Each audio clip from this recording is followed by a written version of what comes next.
Network of awareness makes your brain coherent. One of the fastest growing podcasts. You can hear it 24/7. You got listeners out in London, informationalists in Paris. The echo spreading out, no parrot. Just dissect, digest, and share it. The righteous rhymes hit the spirit. Click 90 times, it won't perish. Cause y'all's the mind ain't no fairy tale like the belly our parents. It's time to rise, don't get worried. United mindsets apparent. Download every single errand, but most ain't fit to catch it, even if they were Larry. Interviews, the interludes, they enter you, taking you on a journey like no other. It places you in a state of awareness. It's your fault if you hate the truth, cause Yahweh's on his way, my brother. Better change your views. All praise, yeah.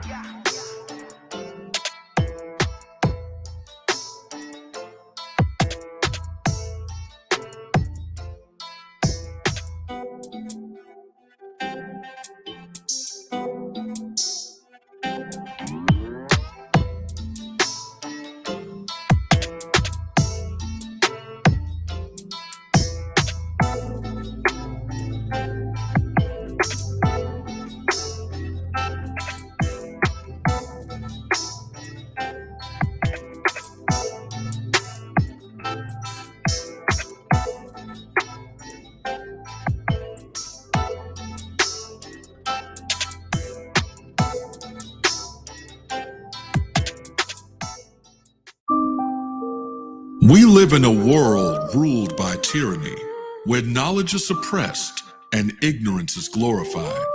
A world where propaganda and misinformation travel the airways at the speed of lies. But in the midst of the violence and chaos, a great awakening is taking place. And as the media empires continue to collapse, a new network is forming. A network of truth, a network of courage, a network of awareness. Peace and greetings. You are now tuned into the Network of Awareness podcast radio station, where we examine current events, politics, health, finance, and topics of cultural relevance in America and throughout the world, while bringing you insightful interviews with guests that will both educate and inspire you. And now, your host of the Network of Awareness podcast radio station, ORRA the Informationalist.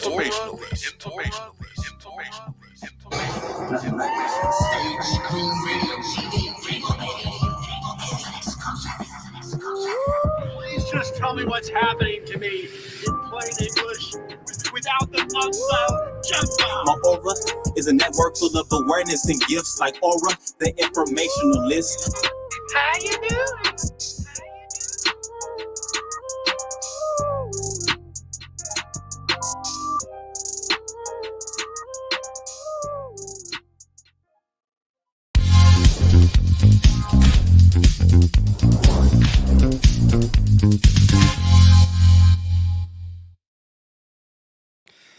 Yes, peace and greetings, brothers and sisters from around the world. This is ORRA the Informationalist, and you're now tuned in to a live broadcast of the Network of Awareness.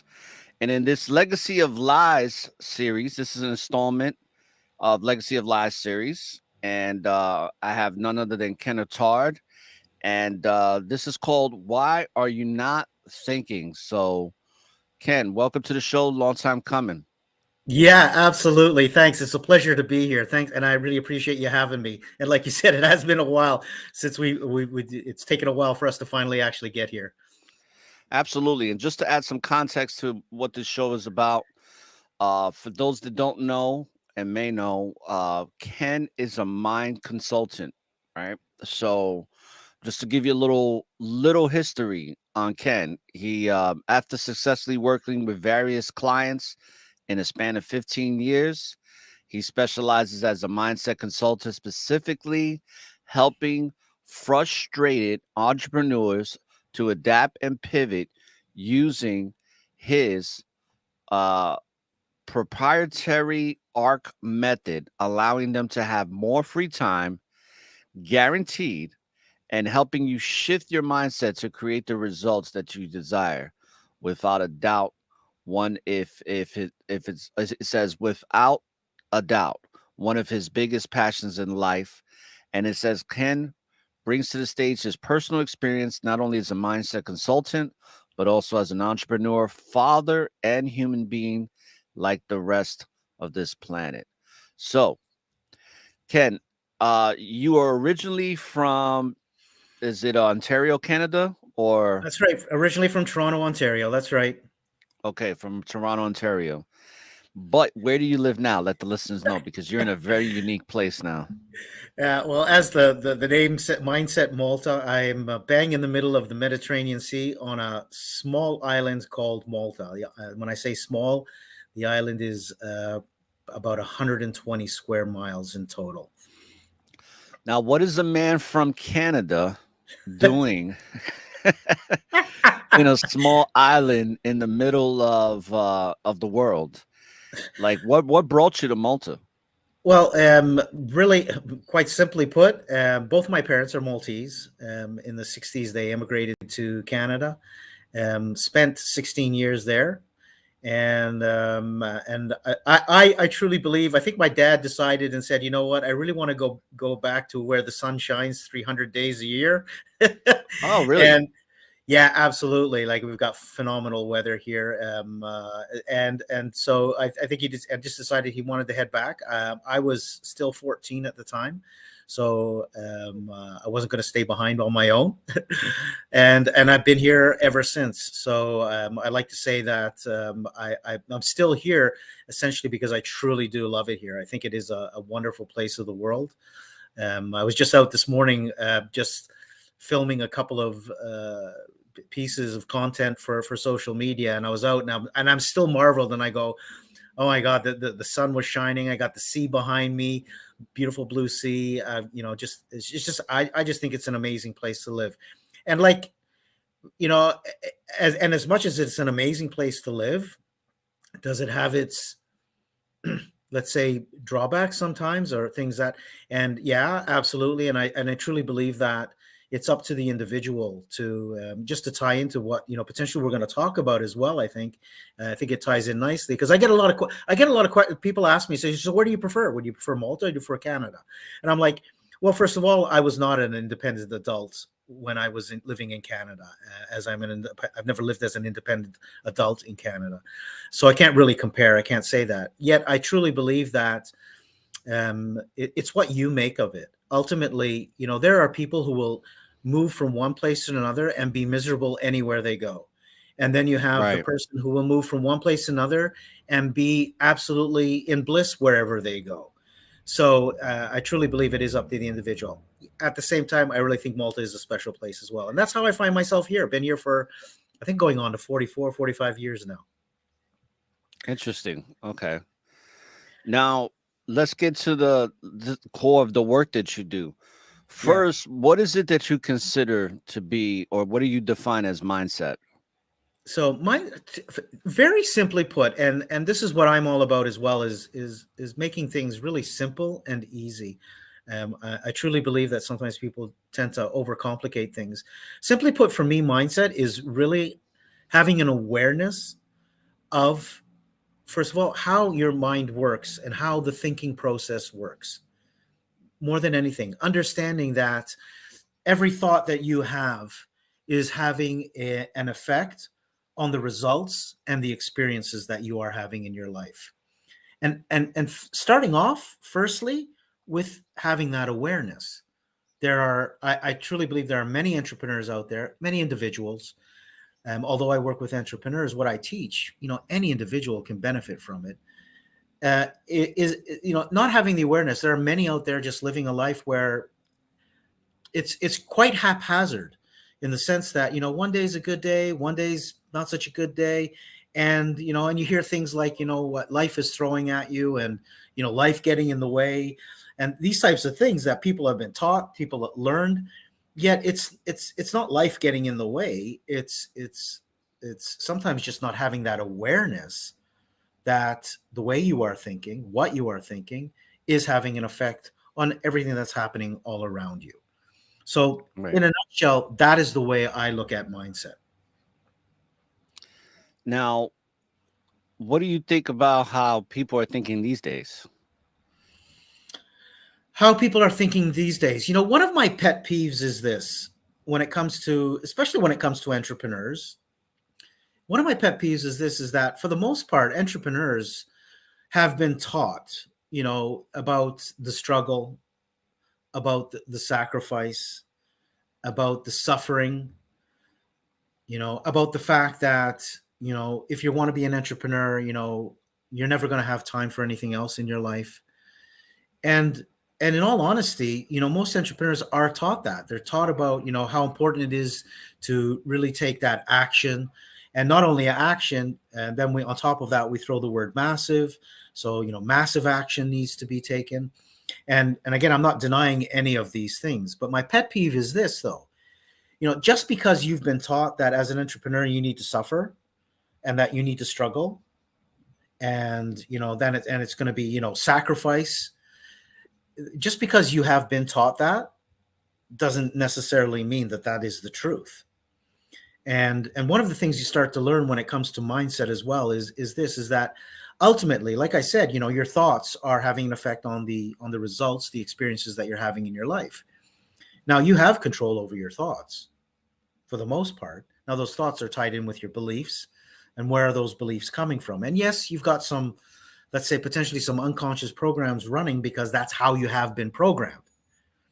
Right. You might say, how have I been programmed? Well, programmed by your parents, programmed by your teachers, programmed by the people you surround yourself with, programmed by what you are feeding your mind on a consistent basis.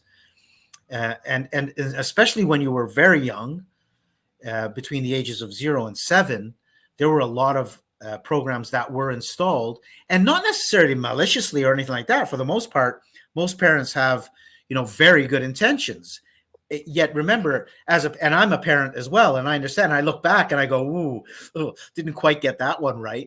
But I look back and I see, because essentially, I'm passing on as a parent. I'm potentially passing on what I believe is what I know and what I believe is best for my child.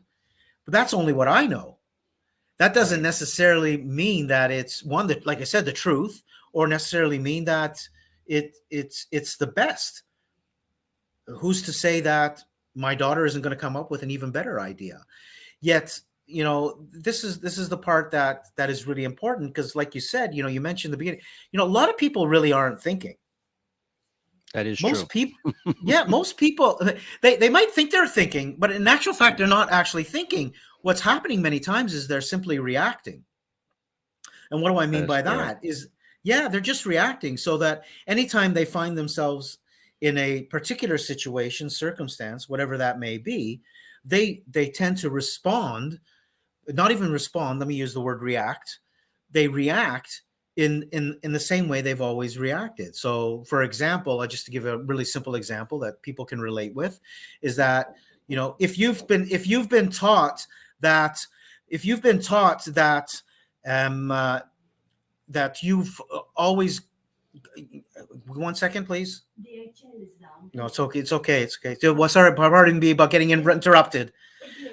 So, 1 second, please. 1 second, please. Hold on. Give me just 1 second here. My apologies. 100%. No, that's fine. Just give me That's 1 fine. second here. 1 second here.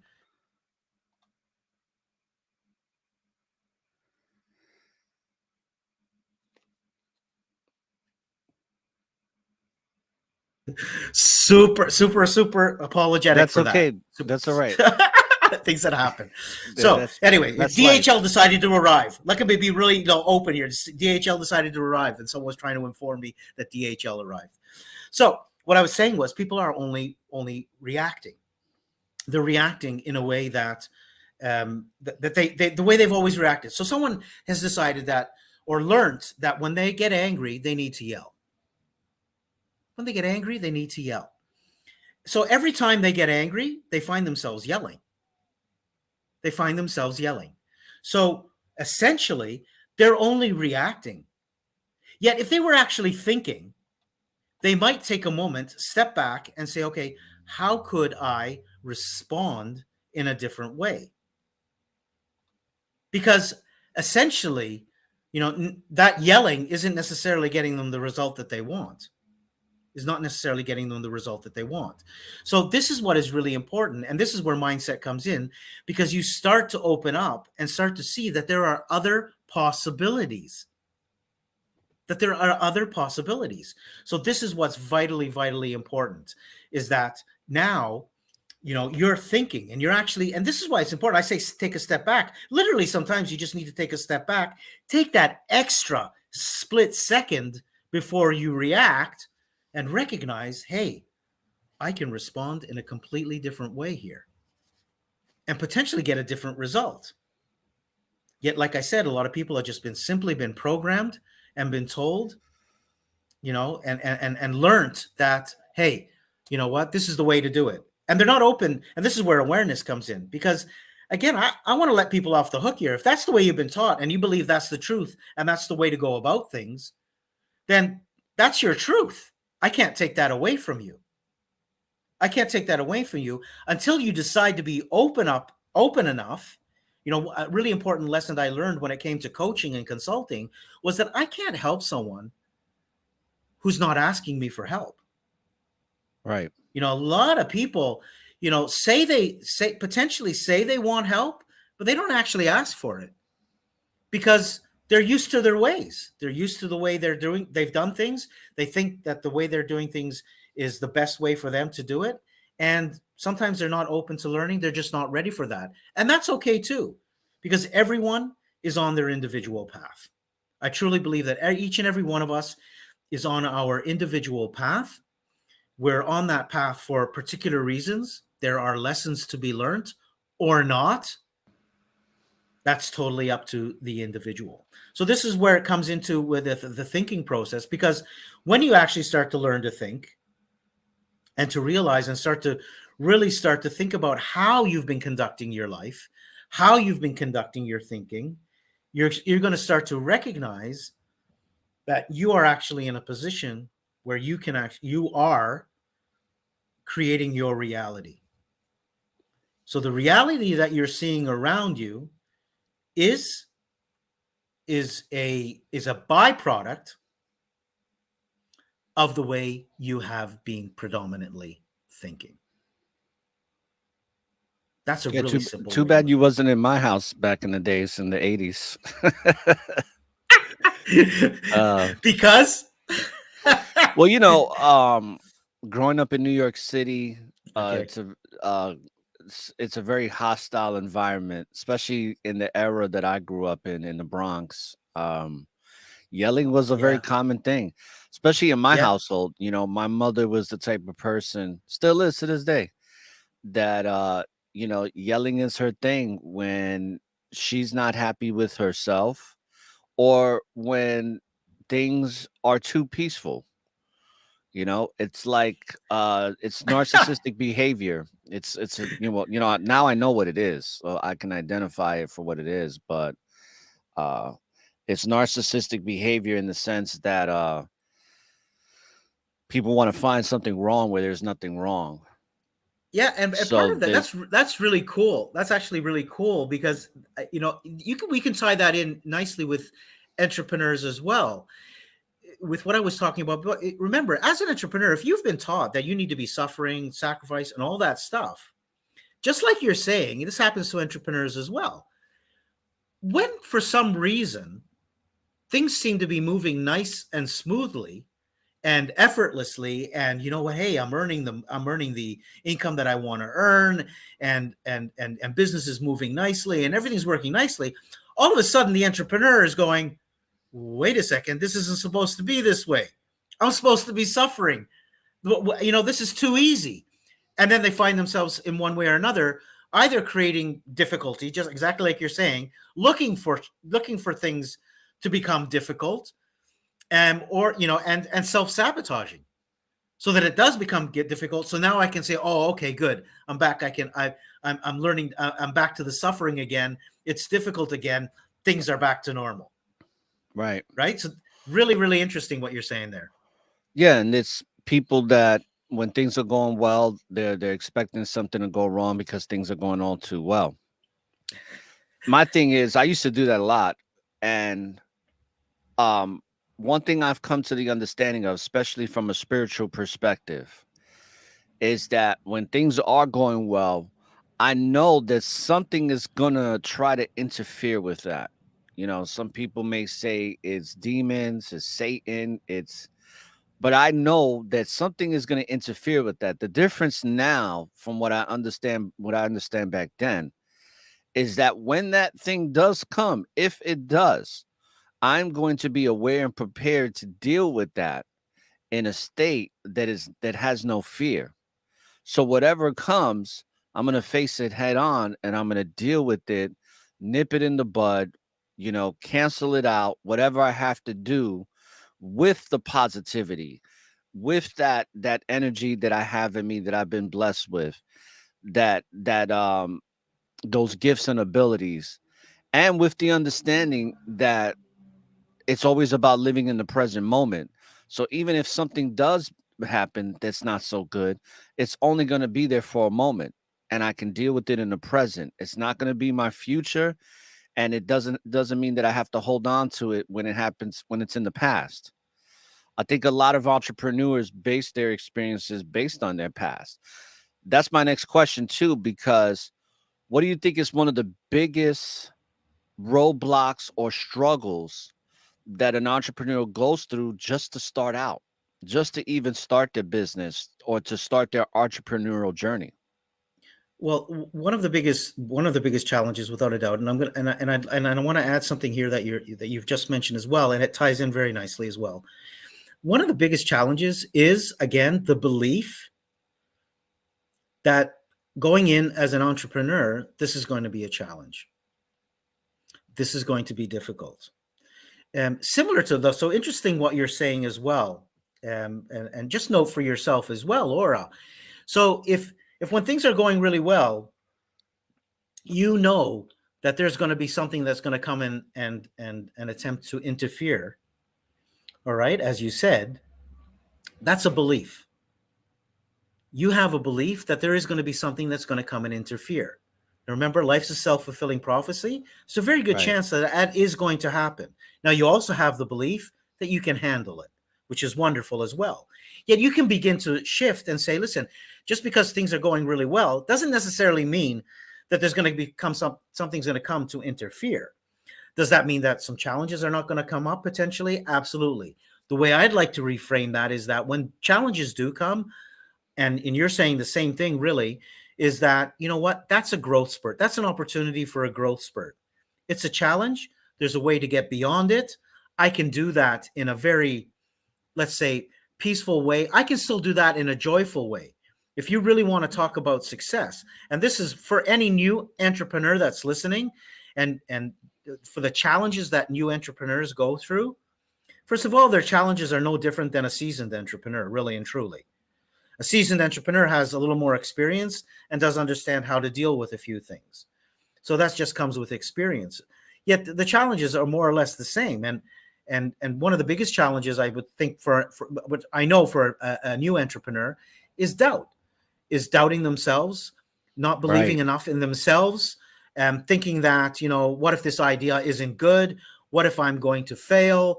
What if, and then on top of that, which is a real huge challenge for so many, is, and if it doesn't work out, what are other people going to think about me? What are other potential entrepreneurs going to think about me? And then all of a sudden, this entrepreneur is lost in thinking about what they think other people are going to think about them.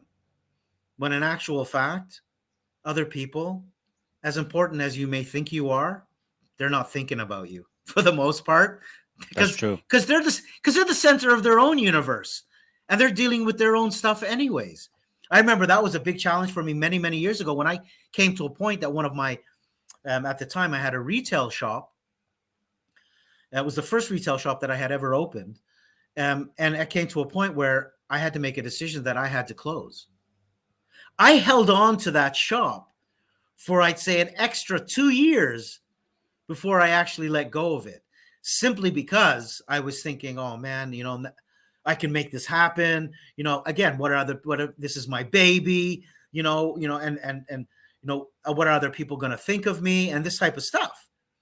When in actual fact, when it came to, shutting it all down and all that, you move on to the next thing, and you move forward. And this is really, really, I believe, really, really important for anybody in the entrepreneurial world. For those coming into it now, understand that, you might not get it perfect from the get-go. At the same time, not getting it perfect is perfect in itself. It's perfect for what you require at this point in time in your life, potentially some of the lessons that you're going to learn, and how, excuse me, how you are going to move forward with that experience. I look back on many episodes in my life which have brought me to where I am here today. Like, nothing is happening by coincidence. That is the Zero. truth. Zero. Nothing, absolutely nothing. Zero is happening by coincidence. And one of the philosophies that I work by nowadays is that everything is always working out for me. Everything is always working out for me.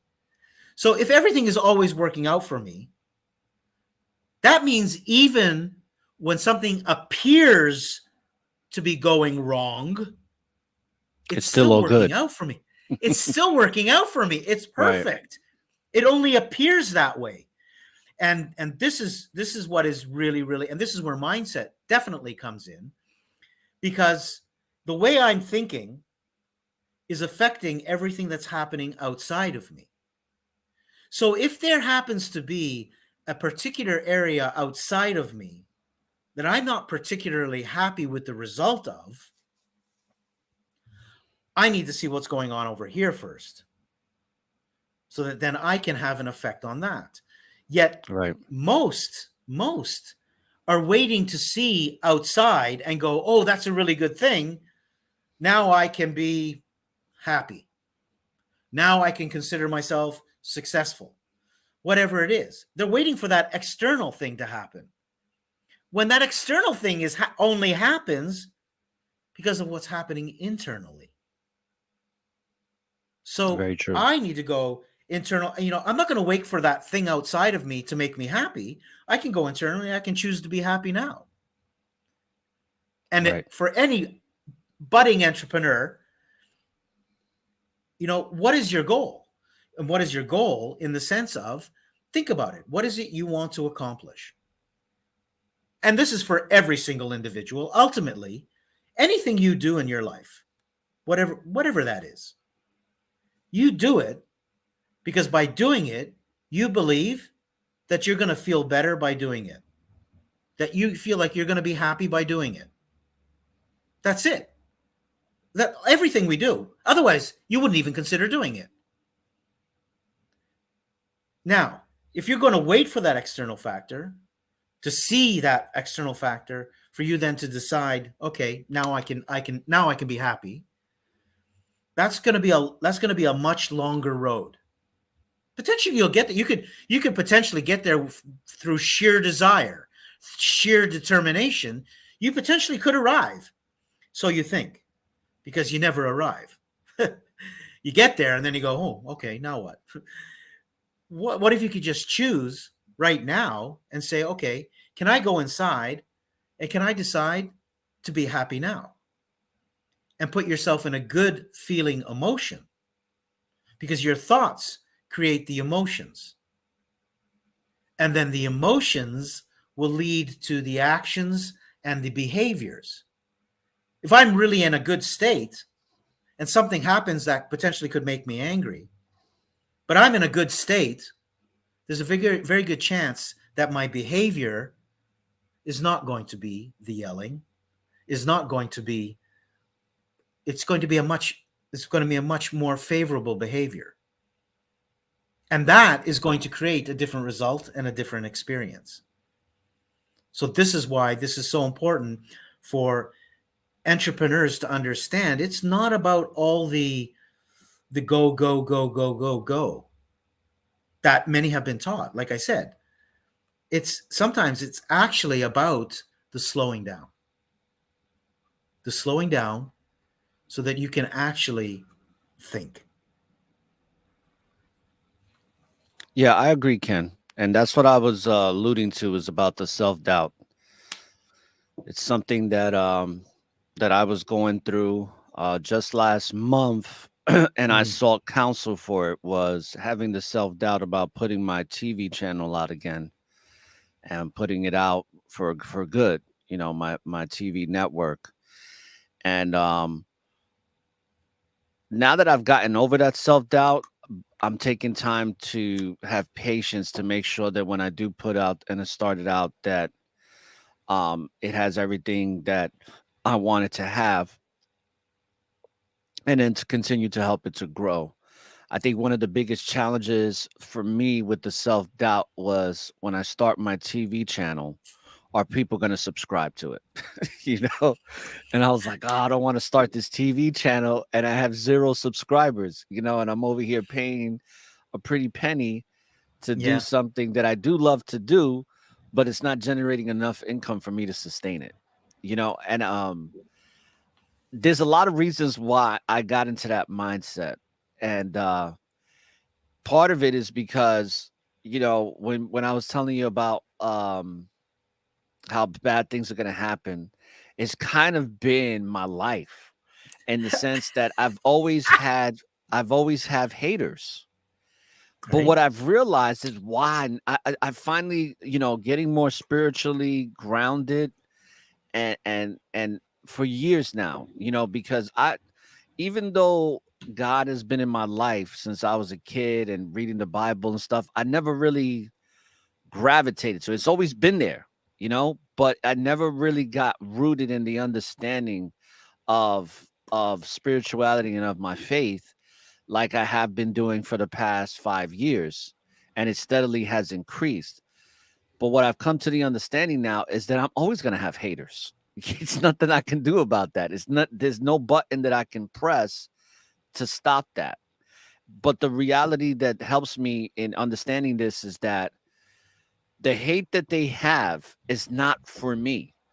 Even they may give me a hard time, and it may come off as jealousy or envy, and that may be some of the things that are involved. It's really the lack of happiness they have within themselves. They really don't realize the potential within themselves. It's unrealized potential. And the when I came to that understanding, it's been a lot better for me in dealing with that. And it could be anything, and I'm pretty sure you've dealt with this, where you can be somewhere or working somewhere, and there's always that person that wants to criticize you, or try to sabotage you and stuff like that. And I've had a lot of different situations like that. And based on where I grew up, a lot of times you want to hurt that person. You want to make them stop. You're like, hey, maybe if I punch them in their mouth, they can't talk anymore. You know what I'm saying? That type of mindset. Now, I've gotten out of that mindset. Sometimes it takes me back there, but that's just the old Mhm. man, and I battle with that sometimes, and I overcome it. But the thing is that, especially with the entrepreneurial work, like you were saying, there's a lot of subconscious things going on. Just like what I was telling you about my system, that I'm gonna have to clean out my system and storage, because there's a lot of programs that are running and behind the scenes that I can't see, that's causing certain interferences with me wanting to do certain things even on this broadcast, or Mhm. when I'm trying to do some work, and I'll press a button and it starts spinning. I hate that little buffering spin. And then I'm like, why hasn't that stopped? And it's because there's things running on in the background that are preventing that software or program from coming up and working properly. And a lot of times, just like how you got to clean out that storage and transfer it or delete certain files and stuff like that, and do like a clean, we have to clean a lot of the things we've been taught, the lies. That's why I wanted to put this as a Legacy of Lies series, because the installment of this show, Why You're Not Thinking, is because of the lies that you believe, that you were taught as a kid. I have a family member that I talk about this particular situation. I'm not going to name who it is, But I have a family member that still believes that Benjamin Franklin discovered electricity by flying his kite with a key. You can laugh because when you think about a 50-something-year-old that still Yeah. literally believes this and will argue with you about it. Well, why? Because that's what he was taught. He was taught that as a young kid. He accepted that as his truth, as the truth, and that's it. He ran with it. It's never changed.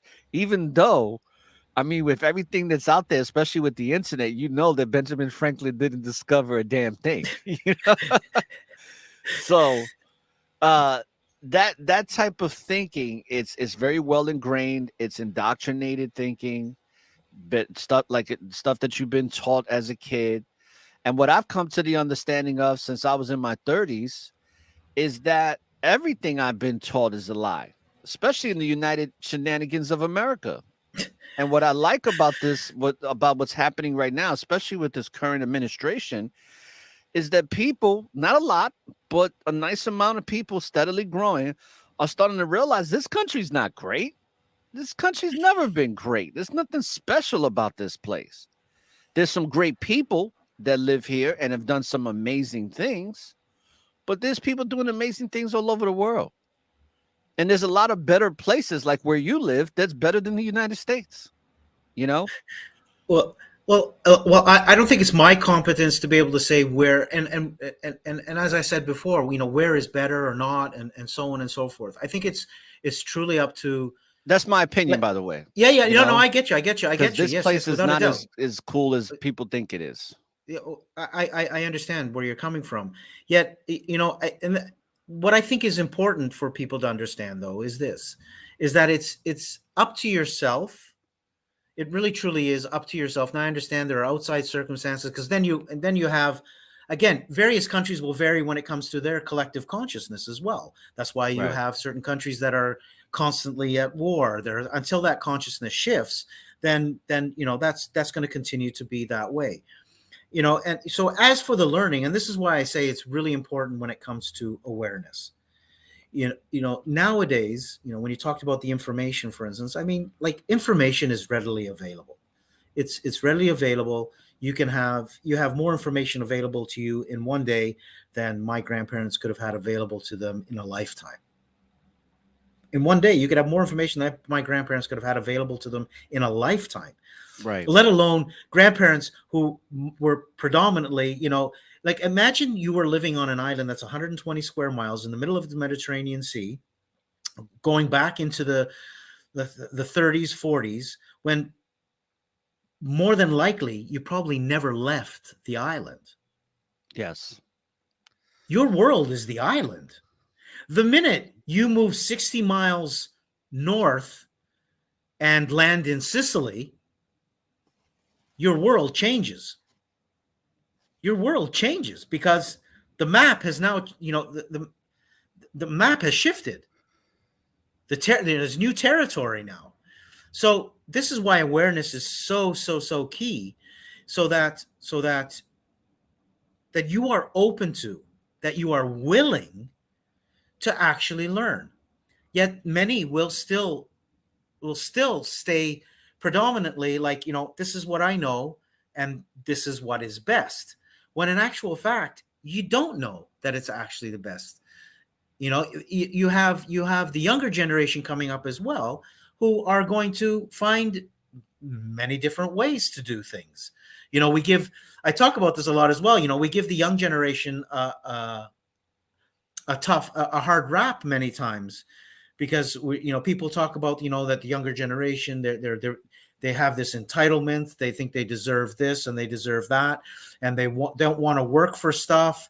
They want to work less and they want to make more money and all of this stuff. Yet think about it. Is that such a bad concept, that they want to work less and earn more?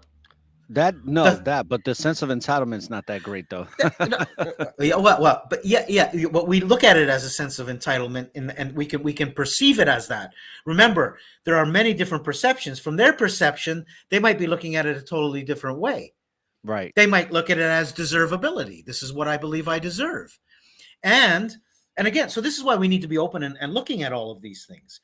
and also, the younger generation, for instance, have realized, again, remember, it's the way we've been taught as well. This ties in with the way we've been taught. So I was taught, let's say my generation, for the most part, maybe not my generation, maybe one before it, but even my generation, we're taught, you go to school, you do whatever you got to do at school, and then you get a good job, and then you're very loyal at that job. And if that's a good job, you stay at that job for the rest of your life.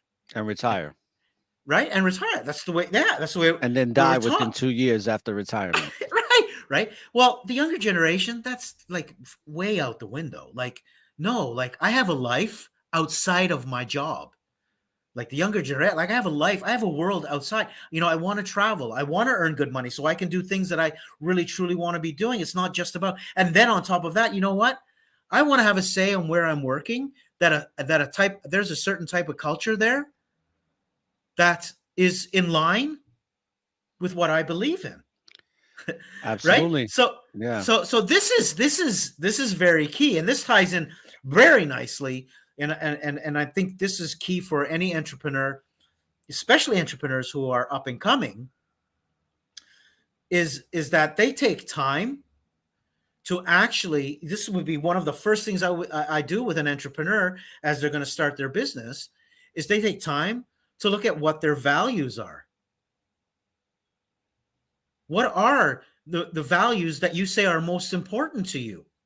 Right. Okay. So because if you say that, and I'm going to say that for the most part, most entrepreneurs start their business because they want freedom.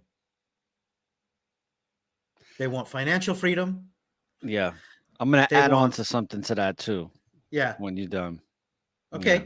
They want financial freedom. They want time freedom. They want, they want to be able to be in control of their business. They say they want that, which is a value, freedom is a value. Wonderful. Now, are the decisions that you are taking within your business as you're going along in your business? Because once you've identified your core values, so for me, for instance, freedom is a very important value. Joy is a very important value. Authenticity is a very, very important value. Those three core values are extremely important to me. That's why I didn't have too much of an issue with the fact I got interrupted because the DHL guy was at the door or something like that in the middle of this, because that was just an authentic situation, circumstance that happened, and it happened. I don't need to get, all flustered or whatever like that. It's just because authenticity is a really important thing to me. I want to speak to you from the heart, truthfully. I want to have joy in everything that I do. I want to enjoy everything that I do.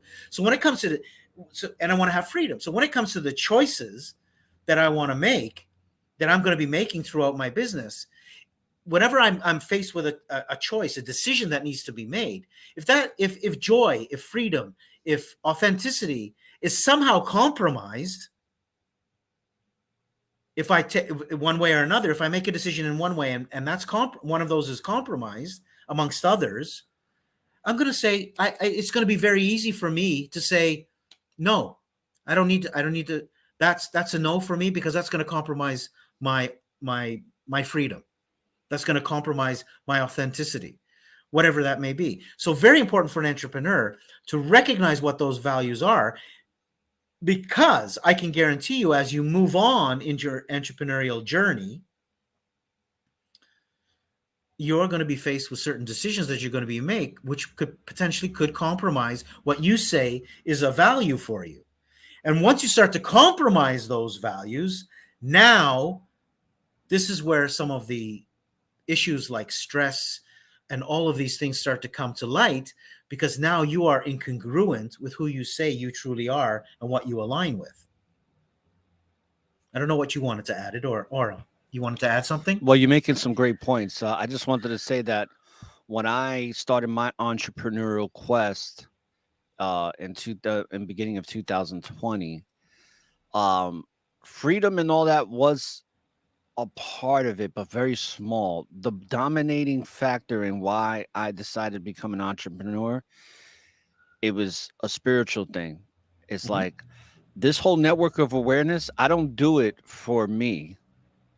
I don't even do it for other people, even though it serves other people. I do it for the Most High. I do it for God. Like, Oh, That's why let I me- do this. Okay, so let me ask you this. I agree with you. I get where you're coming from. You want to have an impact. Yet, I'm going to say this, and again, understand where it's coming from. You're always doing it for yourself. What do I mean by that, though? Hold on.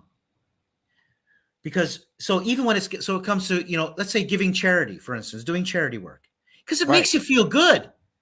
Well, You yeah, I agree. You're serving your higher, the divine, or whatever you'd like to call it. It makes you feel good. So ultimately, you are doing it for yourself. Yes. So let me reword that, because I am doing it for myself. But what I mean by that, not doing it for myself, meaning like I'm not doing it for myself so that I can feel so much better for myself or anything like that. It's not really, for me, it's not like that. I'm doing it because it's my purpose. Because when I was working to make money so that whatever my status was and how much money I Mhm. made, that's what was determining how I felt about myself. So the more money I made, the better I felt about myself, The which that's external. not that, yeah, and that's not what it's supposed to be like. But when I did it for a higher purpose, something far greater, that's when I made the shift. Now, since I made that shift, making the money has become I would say a little bit more of a challenge, because the empathy in me, sometimes I like to do certain things for free, where I don't want to put a money tag on everything I'm doing for somebody else, because then that limits me from actually doing it, because I'm setting some type of standard on how it has to be delivered, when the gifts and abilities that I have been given to me for free. So the Mhm. gift and abilities that I'm giving back that come from God, I'm serving that purpose. But what I've also realized too is that everything takes time, and you have to have patience. It doesn't have to be where it happens right away. And the beauty sometimes, well, the beauty that I've realized, and what helps me to overcome some of the doubts and some of those negative thoughts, is that I'm already wealthy. I'm already rich with a lot of things that don't necessarily tie into a piece of paper that has a number on it and some ugly face of an old ass president. You know what I'm saying? So as I as I progressed in that understanding, I'm able to grow more and more and more. Now, do I want to earn more income? Yes, but for the only reason is not so I could feel better about myself. It's so that I could do more with what I already got going on. That's the only Absolutely. reason. That's A- the a- only, and that's where I'm headed to right now. Absolutely, to do things. So the way I like to look at it is when it comes to this as well. So, and again, I understand where you're coming from. Yet you have to have. So are there times that I'll do stuff for free? Absolutely. Will I do everything for free? No. And Well, the you reason can't. is you can't. And because the Not if reason you is want to that eat. and the reason is as well is that it would compromise my value. Like it's going to compromise my values as well. One of Right. the things that a lot of people get caught up in this thing as well, and when it comes to spirituality, and who's to say that like I truly believe that everything material is still spiritual. And what Right. do I mean by Everything that? is. Everything's Yes. spiritual because it starts from here first, anyways. It That's all right. starts from here first, right? All right. And you're doing things from the heart, which is absolutely wonderful, and you're having an impact. And you deserve to earn what you deserve to earn. Now, it's remember what you are transmitting out is what you are going to receive back. The It's inevitable when we are truly at a point where we truly believe in ourselves, in our capabilities, in what we have to offer, and what we're offering. And that's really coming like from the heart, like you said. When we're doing that, the money and all that stuff, and the material stuff, again, that is a byproduct of what your beliefs are. So if your beliefs are still having a challenge with the fact that, you know what, I'm not sure if I should, because I have this gift to teach or whatever it may be. And, and this came to me from, it did come to you from the divine, gave you these gifts, yet at the same time, I'm certain that you've put in a lot of time and effort to learn, to hone in on those capabilities, to be able to have a way to be able to deliver those capabilities. You've put a lot of time into learning. And this is the thing. Like I can look back and say, like, I've been an entrepreneur and dabbling in personal development for over 20 years plus. During those 20 years plus, there's my experience in there. There's the investments I made in there to learn, so that then I can pass those on. So now I've come to a point where, I understand, what, I deserve to earn that, because this is one of the say roots of all evil is deservability for many people. So it has nothing to do with money, the roots of all evil. Okay. It's deservability. Many people think, oh, but do I deserve to be this successful? Do I deserve to be making all of this money? That's one of the things. And then it's also trusting, like, it's going to come, man. It's going to come when you really trust yourself. So that doubting, getting rid of that doubt and trusting yourself, because you trust everything's working out perfectly. You're trusting in the divine. Now, will the divine ever let you down? Never, ever, ever, ever, when you truly trust in it. So what are you emitting? What are you transmitting? Am I transmitting doubt so that I receive things back more about doubt? Or am I transmitting, I trust this is going to work out perfectly? Now, it's practice like anything else, man. Like one of the first I said in the bio, like I'm a human just like you. So I'm learning as I go along the way as well. I just may now have learned certain things where I don't need to dwell in something too long anymore. Exactly like you were saying as well. And recognizing as well. And I'd like to just add this, but I don't have to have a belief. Let's use haters. Okay. Because that came up, right? Are there people out there who are, that's what they're aligned with? That unrealized potential, right? It's their problem. Aligned, that's where they are right now, and that's okay. But also recognize, though, that if my mind is going to, that there are haters out there, and it's predominant. There's that thought here and there, and it's predominant. There's a very good chance that I am going to encounter with that. Right. So this is what's really important to understand when we're facing these things. When these challenges come up, the first things I say to myself is this: I take responsibility. What was my part in this? What are my beliefs in this? What have I been thinking about this? What was my part in this? And then what can I learn from this? What can I do differently? What can I think differently? So if, for instance, and 100%, I agree with you 100%. If you want to talk about haters or people who are criticizing or not, let me tell you what that is for the most part. It's a cry for love. It's a cry for love. And that's the only way they know how to do it. Yeah, because they're coming from a deep sense of insecurity. Yeah, so they're saying, man, I am hurting so bad. I'm hurting so bad. So what's the beautiful part when you really start to learn about what your core essence is?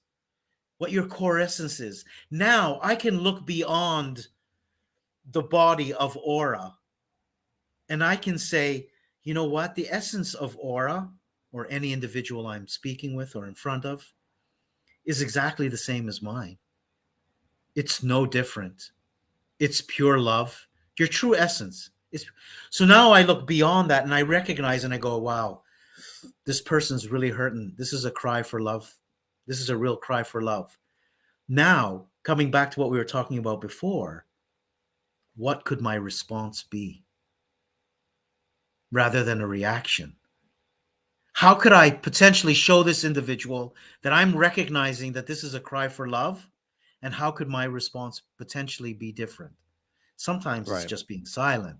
Sometimes it's whatever it may be. But now we're talking about something so beautiful.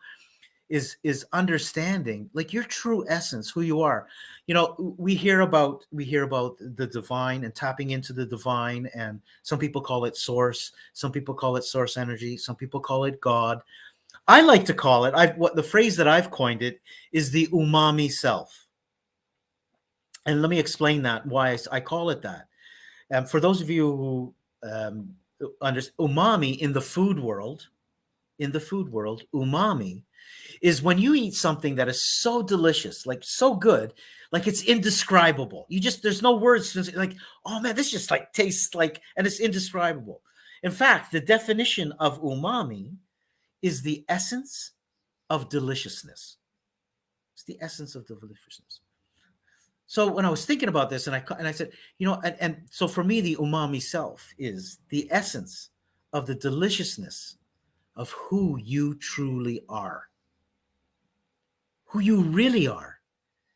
Because who you really are is that core, you can call it your soul, that true essence, which is no different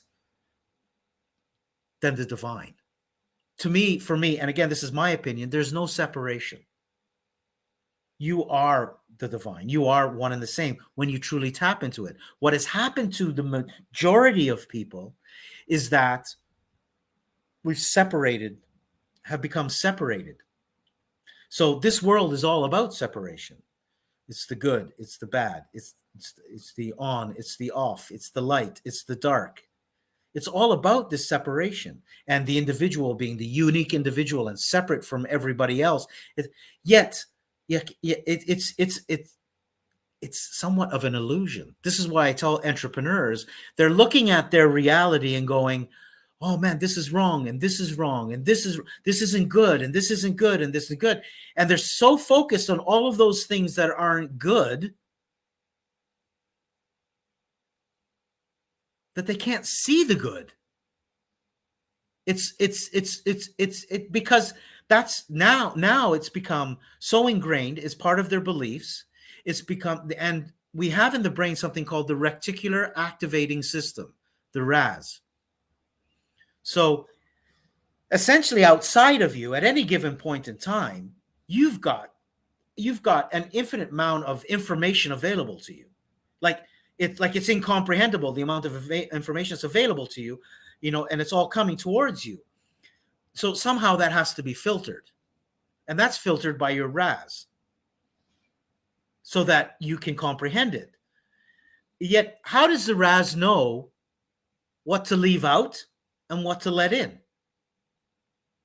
And it knows that according to what your beliefs are.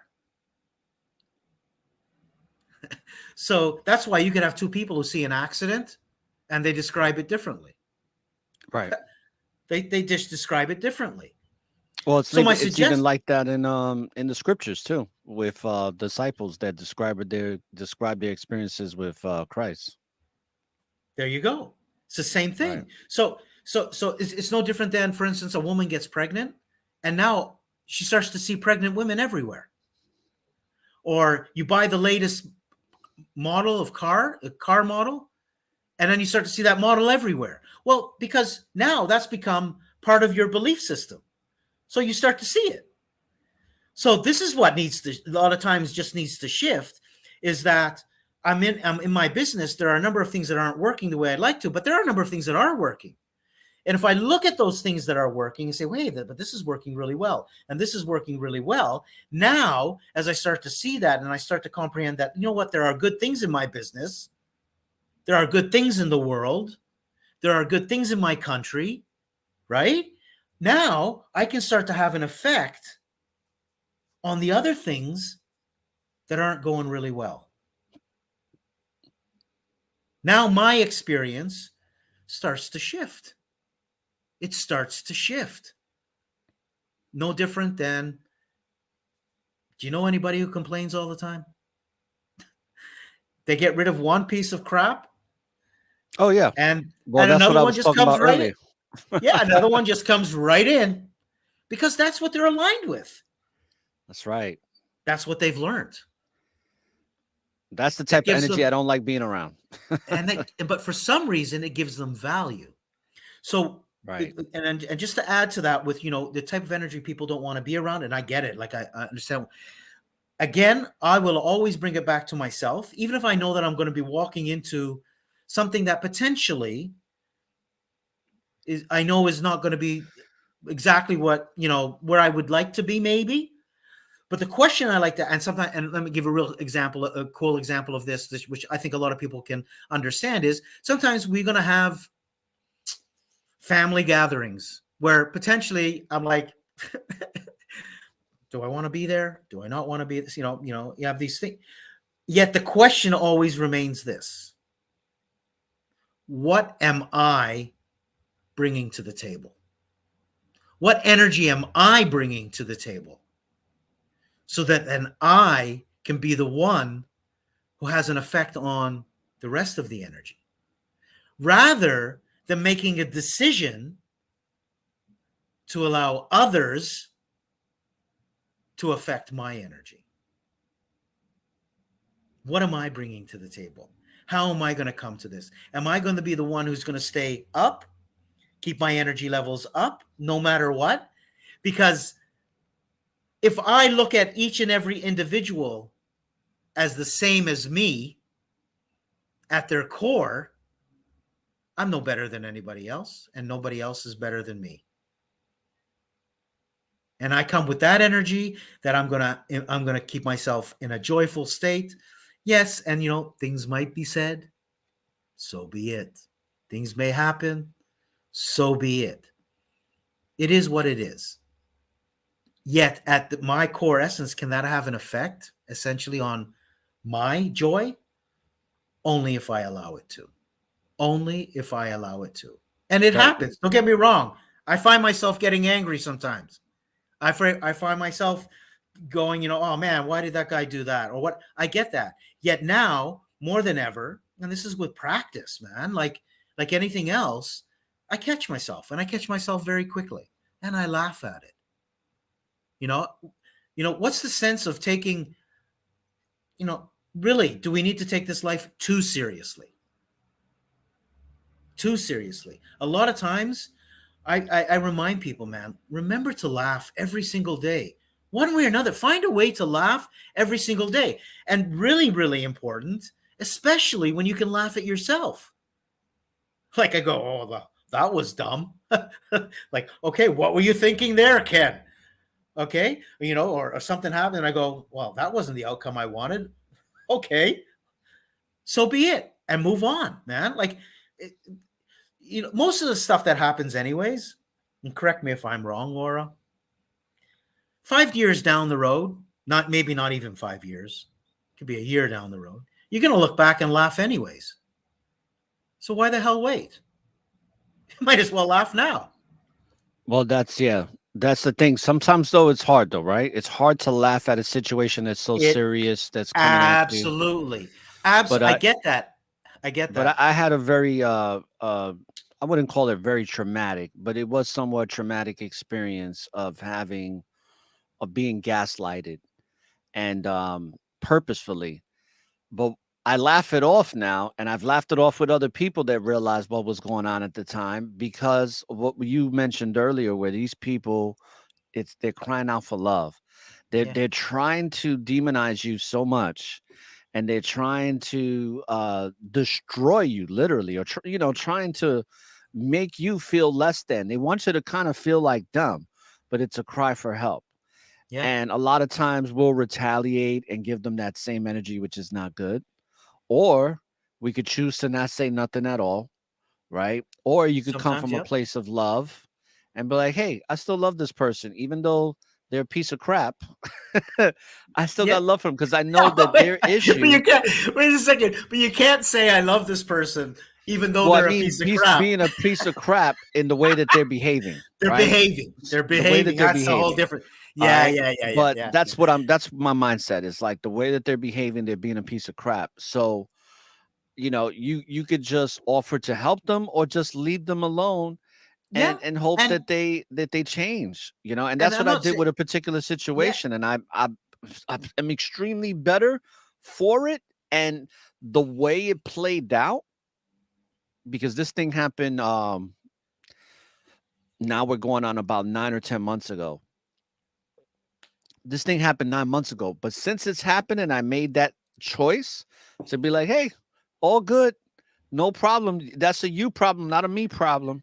I'm going to keep it moving.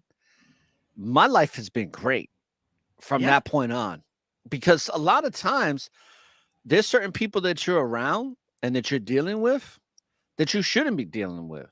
Yeah. And life and life is going to show you that. Like, life is going to be like, this person that you have in your life is not the type of energy you need to where your mind is at and where you need to go with that, and how it's going to serve you well.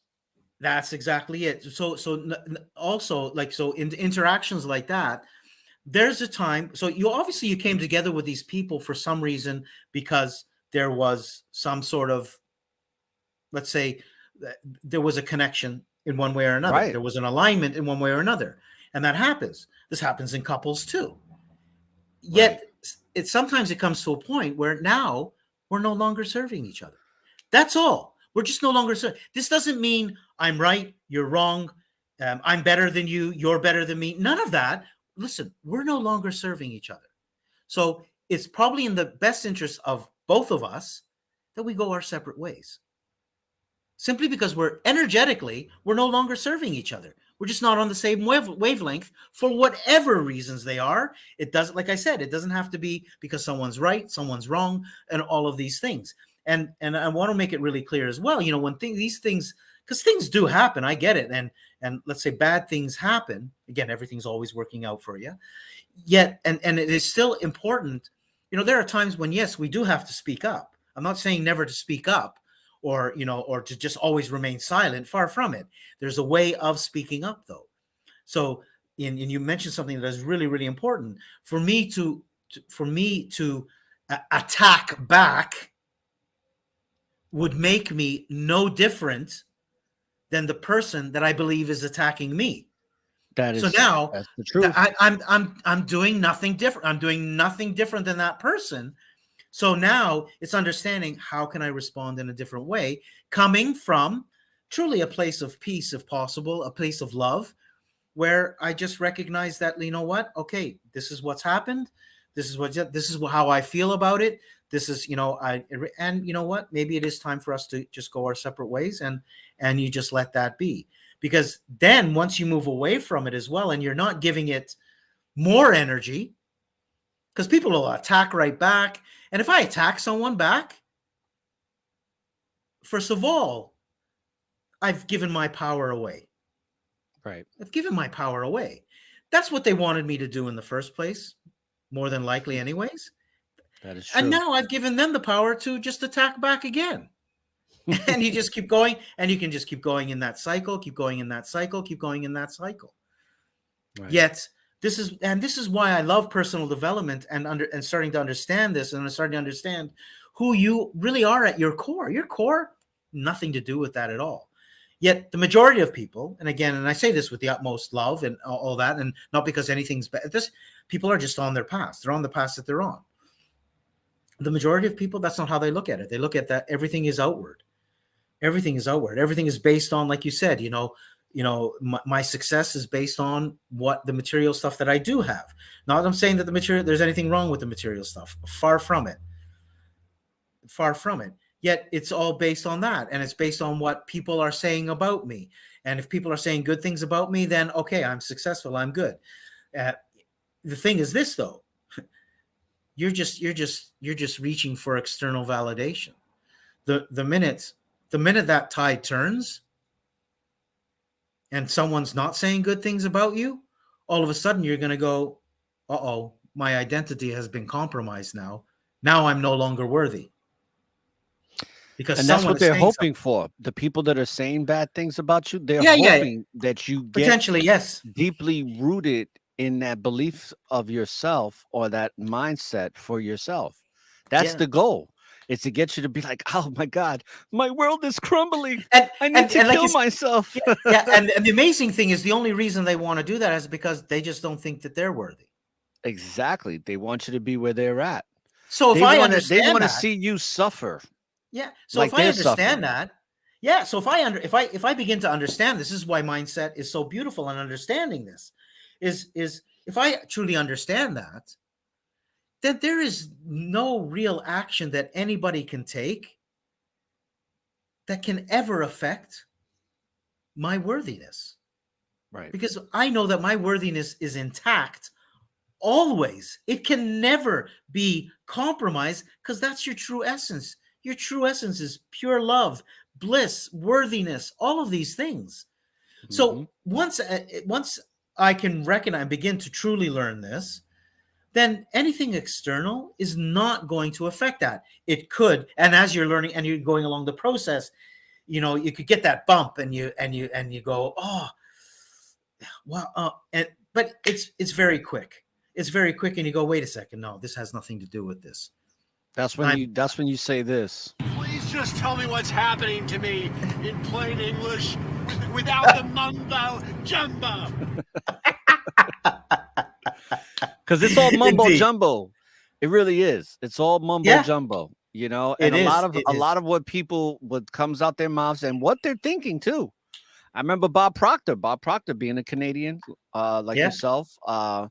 He passed away, I think a year ago or something, 2 years ago, year and a half a ago, little over a year ago. Yeah, a year and a half ago. But one of the things he says, he goes, if we really would take a look at what people are thinking, it wouldn't be that great.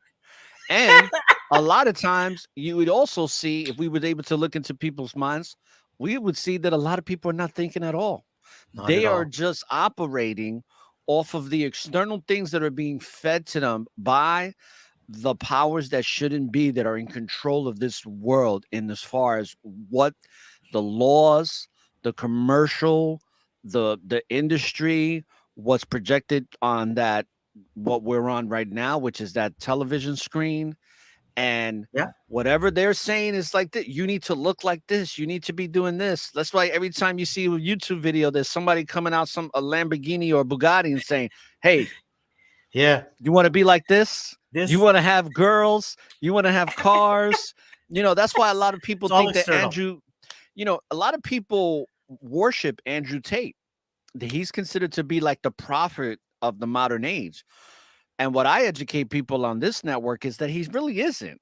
He's projecting a lifestyle that is based on illusion. It's a fantasy, and he's trying to feed it to you with truth, but at the same time lying to you at the same time. Because guess what? Having a lot of cars is not going to make you feel good about yourself at the end of the day. It's false. So what is really key here? So really, really key, and I agree with you. This is if someone takes one thing away today and they get this is really cool. So there's nothing wrong in having a lot of cars. There's nothing wrong in having a lot of material stuff. The challenge is when you are attached to them. Is when you are attached to them. Let me say this. Aren't you attached to them? Because I'm going to put it to you like this. If I get a lot of cars, number one, okay, let's really look into this. If I buy a lot of cars, am I driving all of them? No. What the hell do I need a lot of cars for?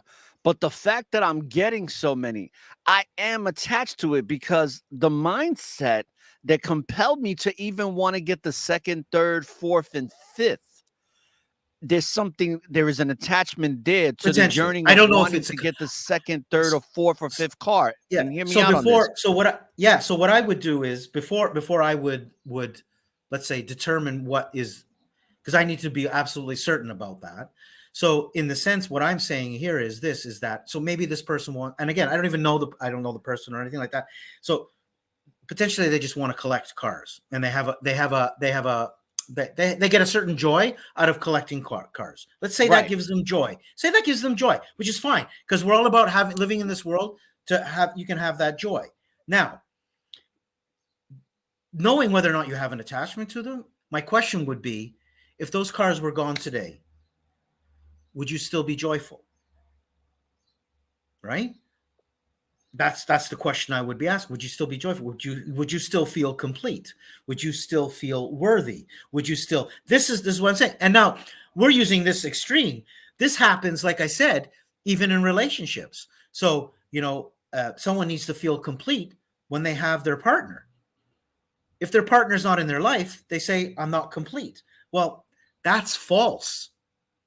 You are complete as you are, worthy as you are. Your partner doesn't make you complete. Your partner doesn't make you happy. That's the attachment to it. And this is what I suggest, never be attached. Does it mean that your partner is not going to complement your life? Absolutely. Yeah, and you they're a complement bonus. each other? Absolutely. Yet your happiness does not depend on your partner. That's an attachment. That becomes codependency. And that's literally, so the minute one of the partners is no longer in the picture, and that will happen at some point in time, whether it's through a separation or whether it's through death, Right. then all of a sudden I'm like, I'm not worthy anymore. I'm not complete. That's a full. And again, how do people get programmed with that? I mean, look at the greeting cards, look at the love songs, look at all this stuff. This stuff feeds people's minds. Yet it's a fallacy. Now, how powerful is it when I can turn to my partner and say, listen, you know what? My happiness does not depend on you. So you do not have to carry that burden around with you your entire life. And vice versa. It's very, very powerful stuff, because now the other person knows, hey, his happiness doesn't depend on me, because you know what? I'm going to come home one day and it's been a bit of a rough day and I really don't feel like conversation, or I'm feeling a bit down or whatever. I don't have to feel like I have to come home and I have to stay happy so that I keep this other person happy. Right. Like it's so very, very important. So the attachment, this is what I want to mean by this. And I think this is really important to understand, or is that, like I said, I really want to tie this in, because I want each and every person here to have everything that they want to have in their life, to have the joy they want to have in their life. I want them to understand that everything external of them is not going to give them that. It doesn't mean you can't have it. Just understand that it's very powerful. That, how powerful is it that I have a car, or I have two cars, for instance, and I see someone in need of a car, and I can just go to them because I'm not attached to my car. Okay, here, have the keys to my car. It's yours, right? Because I'm not attached to it. Like my success, my worthiness doesn't depend on it. Have the car. It's going to serve you, right? And in my mind, I know, coming from an abundant mindset rather than lack, because lack is what sets in for so many people. Coming from an abundant mindset, it's okay. I can, at some point, I'll get another car or whatever it is, or there's nothing missing in my life. There's nothing missing in my life. But most people are coming from a lack where they seem to feel like they're giving up something, like there's not enough for everybody. Like there's this proverbial pie of abundance that, everybody's trying to get a slice of this pie and there's not enough. When abundance, there's always enough. You can't take a slice of abundance pie away from the pie. You're always left with abundance. It's never I like that ending. analogy and that metaphor you're using, because it's really, really true. It's never ending. It's never ending.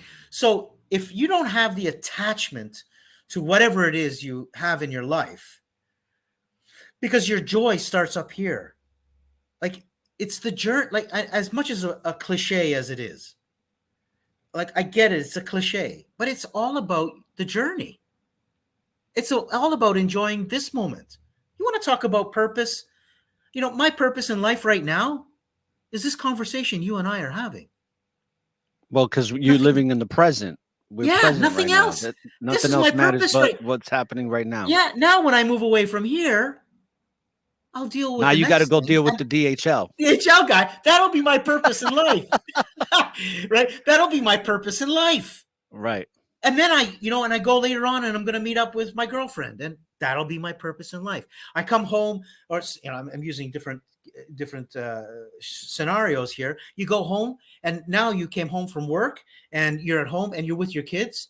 That's your purpose in life.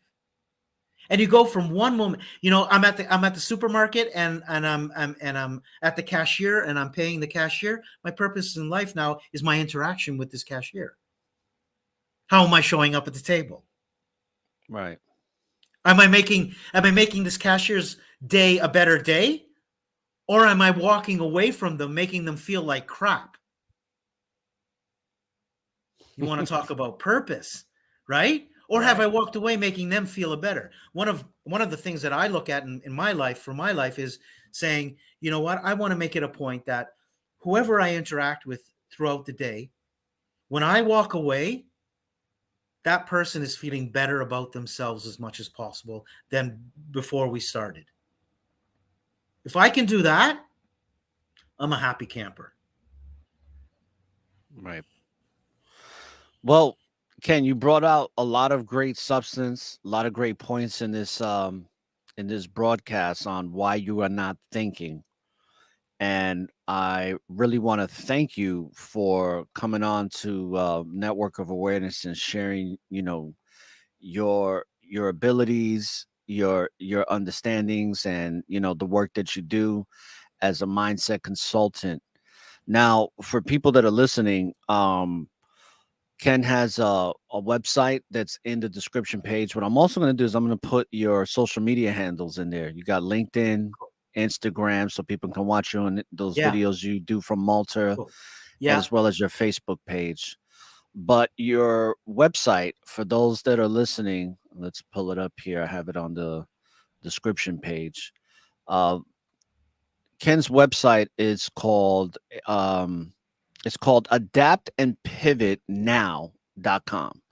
So if you want to learn more about what Ken is doing, go to adaptandpivotnow.com. And if you're acquiring consultation and coaching from Ken. The other thing, Ken, is I always allow my guests to have any final words or comments that they want to leave the listeners with before we end the broadcast. So is there anything you want to leave the listeners with? Last thing. Well, what I would leave with, and just to mention as well, with regards to the adaptandpivotnow.com, just so that your listeners know, that is a free masterclass that they can get. There's a free masterclass that they can get. And if there was something that I would like to leave people with, is this, and I really believe that people don't hear this enough, is that, wherever you are, whoever you are, there really is nothing about you to fix. You are beautiful as you are. You're amazing as you are. Whatever's going on in your life, good, bad, not so good, as you're perceiving it, is exactly where you are meant to be right now, trusting that everything is working out for you. And you're just beautiful the way you are. Remember that who you are is already beautiful. You're worthy. And not only that, you have all of the resources that you require within to achieve all that you want to achieve. Find ways to feel good throughout the day. Even just thinking about your favorite food will make you feel good. Take that moment, feel good. And the more you begin to feel good, the more you will begin to feel good. And from one moment will lead to another. And that's all it's about. And then all of a sudden, you've had a ton of feeling good moments, and the day is done. And it was a feeling good day. And then the days become the weeks become the months, the years, and it becomes a feeling good lifetime. And that, I believe, each and every one of you has the capability of doing. Absolutely. Words of wisdom, Ken. Thank you. And stick around for just a moment, and we're going to end this broadcast. So, as always, brothers and sisters that are tuning in, I hope that this episode on why are you not thinking has brought you great substance. And as always, when you live in the present, there is always an opportunity for a new beginning. So be present and start your new beginning on life and live in abundance, like Ken said. And lastly, don't look for the light at the end of the tunnel, because the light is and always will be within you. So light up the tunnel and find your way through the darkness. This is ORRA, the Informationalist, with Ken Attard. All right. and saying peace, love, and light, and all praises to the Most High. Peace, brothers and sisters.